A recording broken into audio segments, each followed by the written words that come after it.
এখানে সমান সমান অধিকার চলতেছে যে এই 15 দিন পুরুষরা করবে নারীদের কাজ আর আমরা নারীরা করব পুরুষদের কাজ। তুমি হইলে একটা স্পষ্ট মানুষ, কিন্তু তোমার রুটির চেহারা তো তোমার মতো হইলো না।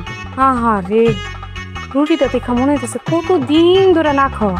কথা যদি শোনাইতে হয় আমারে না শোনায় আব্বারে শোনাও। রুটি আমি বেলি নাই, আব্বা বেলছে।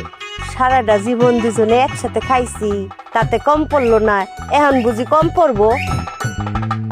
আমার না ভাবতেই ভালো লাগতেছে তুমি একদিন অনেক বড় পুরস্কার পাইবা। কেন আমি পুরস্কার পাবো কেন? সেরা রাঁধুনি পুরস্কার। কই যাও? আরে পেটটা মুসর দিছে। রান্নাটা তো তুমিই করছো। ভালোই লাগে না। আপনারা মহিলাকে কাজ কেন করতেছেন?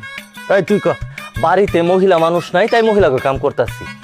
আগামী 15 দিন আমি কিস্তি তুলবো, ভাবি তো 3 সপ্তাহ কিস্তি বাকি। কিস্তির 3টা জায়গায় 6টা দেবো, 3টা খাতা উঠবে না, 3টা আপনার জন্য বোনাস। বউ তো বাপের বাড়ি, বুঝেন না? তোর কিস্তি আলিফ এসে নিব। কালকে কিস্তি থেকে না লয়ে চলে এলেন, এই কিস্তির টাকার লেগে আমার বাড়ি পর্যন্ত আওয়া লাগলো। রমজাদা তুই এখান থেকে যাবি না কি? তোর জুতাটা খুলে দিলে মজা। তুমি যে খেতে যাও না, কোনো কাজ কর্ম করো না, খাবোটা কি? আমি সমান অধিকার চাই না। আমিও চাই না।